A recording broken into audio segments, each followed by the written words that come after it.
All right, guys, bear with me here. Just doing a video off the top of the dome. Earlier today, the United Healthcare CEO was killed in a premeditated murder. It appeared to be very professionally done.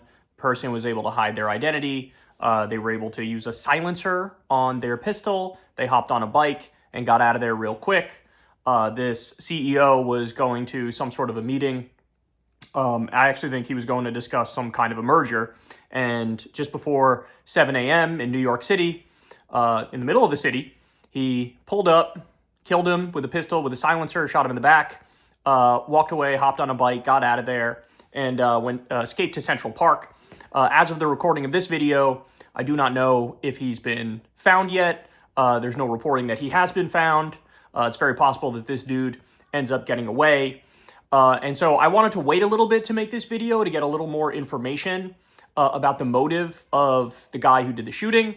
Of course, the initial reaction from myself and many others is like, motive, we know what the motive is. This is not a difficult one to determine. It almost certainly is a client of United Health. Remember, this is a big health insurance company. And United Health, for example, is number one among the insurance companies with denying claims. Namely, they don't pay out in many instances. If you have some sort of a problem, you need funding, you have a surgery, they reject more claims than any other health insurance company. So, of course, the initial reaction is there's got to be a disgruntled client of United Health and basically getting retribution because, you know, whatever, fill in the blank. The person's wife was denied their claim, or they went bankrupt as a result of United Health denying their claim, or any of a number of nightmare scenarios that unfortunately impact many Americans. Remember, guys, medical bankruptcy is the number one cause of bankruptcy in this country. So I thought it's got to be that, right? But then on the other hand, I was like, well, you know, it's also possible that, I don't know, this executive dude was a gambler, got into debt with the wrong people, like maybe some mob-related type stuff, and then this was like a professional hit that was done because he didn't pay back his own debts from gambling debt or whatever the hell it might be, right? So I wanted to wait a little bit before I recorded this video to get some sort of validation. As of right now, we don't have full verification, but we do know that this CEO's wife came out and said, yeah, he'd been getting threats for a while because of what he does for a living, because he's the CEO of United Health, and there's all these claims that are denied, and people are furious, and medical bills are the number one cause of bankruptcy, and he had been getting threats for a while. And so I think everybody's initial reaction is probably correct, that it's somebody who was denied for whatever reason, had a nightmare scenario with United Health. And here's the thing, man, if you're going to narrow down who did this solely based off of who's disgruntled and who hates United Healthcare, you're down to what, tens of millions of Americans? Because I don't know about you guys, but everybody I know has some sort of horrific story with our health insurance system. So let me explain, for those of you who don't understand, let me explain the way health insurance works in this country, okay? Health insurance is nothing but a mafia middleman in between you and your doctor. So you sign up for it. Every month, you pay them. And then when you actually need them, they go, yeah, maybe not, we'll cover it. Submit a claim, right? Hey, does it fall under the list of things that we pay out for? And so basically all they do, get them between you and your doctor, skim off the top, get profit for themselves. And of course, the way these corporations function is they want to maximize profit as much as humanly possible. And they have a fiduciary responsibility to their shareholders to maximize profit as much as possible. So think about it. In the realm of health insurance, how do you make the most money that you possibly can? This isn't difficult. Deny as many claims as possible. Charge as much as you can, and then deny as many claims as you possibly can. And there are whole departments for these insurance companies where they try to find loopholes and reasons to not pay out in your moment of need when you actually desperately need healthcare. So look, I have to say, the surprising thing about this is that it didn't happen sooner. is that there haven't been, by this point, dozens of examples of health insurance executives getting murked on a regular basis. And what I said to Crystal after this happened is, look, so the right-wing reaction when somebody loses it, I mean, we've seen it a couple times where some right-winger will go to like an FBI office or something and will try to shoot up the FBI office. I remember that happened a few times when Trump was president. And it's like, okay, that person lost it and they blamed the FBI for their problems. They blamed the deep state for their problems. That's what they're doing. This is somebody having that same mental snap, but they connected the dots in a different way. They connected the dots to who is actually making their life a living hell. If you've gone through a medical bankruptcy, I'm sure you are absolutely furious. Your blood is boiling. You have seething anger that, your life and your finances were effectively ruined because a health insurance company didn't want to pay out on a claim, right? If you lost a loved one because of shenanigans with health insurance companies where they're not paying out or whatever it may be, you're furious, right? So I'm surprised this hasn't happened more often. I'm surprised we don't hear about, in an attempted shooting against a different health insurance CEO or, the big banks and the people who are responsible for foreclosing on countless people. I'm surprised that doesn't happen more often. Because again, the right-wing version of it is, I don't know, my life sucks, I guess I'm mad at the deep state, right? I'll go attack the FBI building.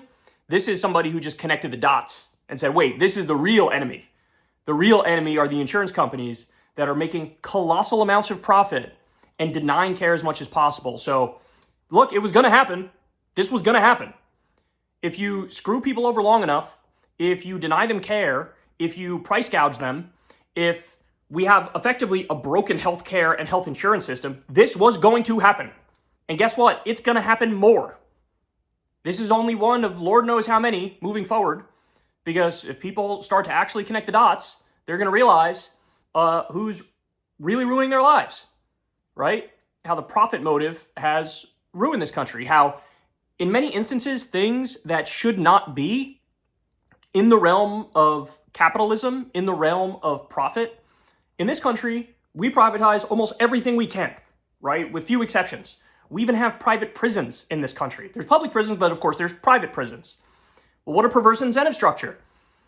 You're going to have private prison lobbyists lobby the government to make more things illegal or come up with things like 3 strikes laws. And the whole point is, let's get more asses in more beds behind more bars to make more profit. The profit motive doesn't belong in the conversation about prisons. The profit motive doesn't belong in the conversation around health and health care. Virtually every other developed country has found a way to do this in a more intelligent way, where they say, look, capitalism can't handle this, the profit motive can't handle this. We can't have for-profit health insurance companies. That's crazy. You're just incentivizing people to get price gouged and for people to have their care denied. And so that's what a single payer system is. It's no for-profit private insurance. It's the single payer is the single insurer. That's the government. So in other words, your healthcare gets funded through everybody's tax dollars. We all pool our money together. Anybody who needs healthcare gets healthcare, and it comes directly from the government. The government is the single insurer for everybody. And now it looks like everything's coming to a head, right? Because, again, number one cause of bankruptcy is medical bills. They denied more claims than any other company. There was another article or story that came out today around the same time, which said this guy brought in reforms that made it so AI overrides actual doctors. So a doctor might say, this is legit. The insurance company needs to pay out on this claim. We're doing X, Y, or Z with this patient. And this guy had an AI system that would say, no, the doctor's wrong. We're not going to pay out on this. Like, what did you expect to happen, right? Like, what did you expect to happen? Did people think you could just screw everybody over from now until the end of time and that would be the end of it? And people would just tuck their tail in between their legs and walk away with their head down? Like, is that what you thought? Because that's not the reality. By the way, everybody needs to notice something here. So there's a video of it. I'm not going to show the video, but there's a video of it, of the shooting happening. And go read the comments. Go read the comments underneath the video, wherever it's posted. I think it's on YouTube. It was on Twitter. It was a number of different places. You read the comments, and people are going inski. Not against the killer. Not against the killer. Now, why? Why did that happen? Did everybody wake up today and decide they're randomly pro-murder? Is that what happened? Do you think that's the reason they're doing it?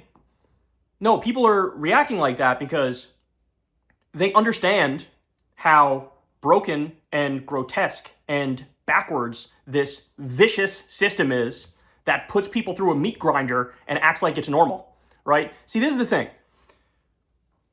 For some reason, there are plenty of people who, when they think of violence, when they think of a crime, they think of like, okay, look, just an individual who goes and robs a convenience store, let's say. And that's bad and that's wrong and that's condemnable and everybody condemns it and all that, right? Great, okay. But oftentimes, there is systemic violence, which some people bake into the cake, into their mental model of how the world works. And therefore, they just sort of write it off. Like systemic violence, that's part of how things are done. It just is what it is. Almost like, oh, I guess there's nothing you can do about it, right? But that's kind of a trick that society plays on you. And it's not true that there's nothing you could do about it. There's always something you could do about it. And so this is just people finally being fed up with the fact that we have systemic violence in this country, which is viewed as acceptable because the people perpetrating it are billionaires on Wall Street wearing nice suits and nice ties and speaking properly and walking around the cocktail circuit, right? There's a weird thing that happens where some people accept that passively. Well, I guess if the violence is just part of a system where there's a health insurance company and the health insurance company gets to reject my claim and I go bankrupt for medical bills, or there's all sorts of fuckery and I don't end up getting the care I need because of the health insurance company and my wife dies or whatever, well, I guess that's okay. Well, no, there's also plenty of people who have woken up and they say, no, that's not okay. And systemic violence is not only equally as condemnable as the random acts of individual violence, which we just talked about, like robbing a convenience store or whatever. In many instances, it's worse. It is worse to have the violence baked into the system and everybody just passively and casually accepts it. That can be worse. That can be worse. It's like the idea of one random murderer who goes and kills somebody, right? So, everybody easy. Oh, okay, that's bad, that's wrong, we don't agree with that. But put a uniform on that person, say they represent an official government, put the veneer of seriousness around it with different laws and rules and, pass a resolution saying we are declaring war on country X, Y, or Z, and all of a sudden it's like, well, I guess that's more legit. I guess that's more serious. And well, it depends, doesn't it? It depends. Who are you fighting? What are you fighting them for? Is it defensive? Okay, I guess that's fine. But if it's something like we're seeing in Gaza right now, for example, where Israel is just massacring innocent women and children on a regular basis, well, we're supposed to say it's okay because the IDF soldiers are wearing uniforms and the children they're killing are not wearing uniforms? That's systemic violence, state-sponsored violence, system-approved violence. And I think we're at a boiling point now in this country where people are onto the trick and they understand that system-approved violence is still violence. There is no institution more violent than health insurance. You could say maybe the military, right? That might be one example. Maybe the private prison industry. That may be another example. Mercenary armies, so like private armies, that may be another example. But the whole point of private insurance is a unnecessary, for-profit, rapacious mafia middleman that robs you and gets in between you and your doctor, price gouges you, and then tries by any means necessary to deny you care. By the way, what does that even mean? We're going to reject a claim. What does that mean? If somebody's sick and they go to the hospital and they need help, you need to submit paperwork explaining exactly what's wrong, and then somebody gets to choose whether or not to pay out on that claim, even though you've been paying every month to that health insurance company? So you give them money every month. Let's get this straight. You give them money every month. Something happens. You go to get help. Then somebody looks at it and goes, we're not going to pay out on this for reasons X, Y, and Z. I mean, you're just asking for a revolution. You're just asking for violence. You're just asking for people to violently dismantle that system. Because that is a violent system. That is violence. So, I don't know, man. This is, I can't recall any other example of some health insurance company CEO getting killed. But I have to say, my reaction was like, I'm kind of surprised this is the first one I've heard of. This is something I would kind of expect moving forward insofar as people are connecting the dots as to who's really ruining their life and bankrupting them and casually accepting the death of their loved ones without doing everything possible in order to prevent it, right? So it's dark, bro. It's dark. I mean, these companies, these health insurance companies, make billions of dollars in profit. Billions. The CEOs make millions and millions. They deny so many claims, and they're price gouging you all along. The fact of the matter is, in any reasonable system, for-profit health insurance companies wouldn't exist. We would have a single-payer system. You know, everything would get paid out by the government through our tax dollars. If you ask me, man, hey, make a system from scratch, prioritize what should be funded by our tax dollars, literally at the top of that list is health insurance. Everybody's health care gets covered by this money, right? I'd much rather give my money for health care for people than give my money for corporate welfare and subsidies for billionaires like Elon Musk, or endless war like funding Israel as they bomb babies in Gaza. You know, I'd much rather have my money go towards the necessities, the bare minimums. You know, make sure everybody has whatever, social security check, make sure the roads are paved, make sure we have police to keep people safe, but also make sure everybody has healthcare. And so there you go. By the way, don't take my word for it. You go look. You go look at the comments underneath all the places where this video is posted of this person murdering this United Health executive CEO. You go look. Go read the replies. Go read the comments. People are joking about it. People are outwardly saying, like, hey, you fucked around and you found out. Stuff like that. That's what people are saying. So where does that phenomenon come from? That's my question for you. Did all these people wake up one day and say, you know what, I'm pro random murder? Is that what happened? Did everybody wake up and decide that? Or are there people who are connecting the dots and they're saying, hey, we're onto it. This system is organized violence. This is systemic violence and it's ruined countless lives and we want it to end. So we'll see. I mean, look, I guess there's still a small chance that this murderer did it for other reasons. Like I said, the theory I came up with was there's a small chance it's possible this executive had gambling debt or whatever and the mob clipped him. It's possible because it looked very professional, right? But I think the default theory everybody's going with right now is it's somebody whose life was ruined or they lost a loved one or whatever directly because of United Health, and they're like, fuck it, I'm gonna take matters into my own hands. Because according to the system, what these guys do is legal and acceptable. It is legal to price gouge you on the front end and deny you care on the back end. It's legal, right? So, I don't know, man. There's a lot of anger at the system. It's absolutely understandable anger. And, you know, you need a release valve, right? That's what FDR's New Deal was. FDR's New Deal was like, people are angry, they're pissed, there's going to be pitchforks in the street, there's going to be a revolution, the United States is going to go full communist. Let's not have that. Let's have a release valve here. Let's do the New Deal. Let's get people working. Let's set up the social safety net. You know, let's tax the wealthy and redistribute to regular people. Like, you needed a release valve. Well, guess what? It has been decades and decades and decades since we've had a release valve, right? Obamacare was okay. It was a slight movement in the right direction. It was better than no reform at all. But at the same time, you still kept the core of the cancer in the system.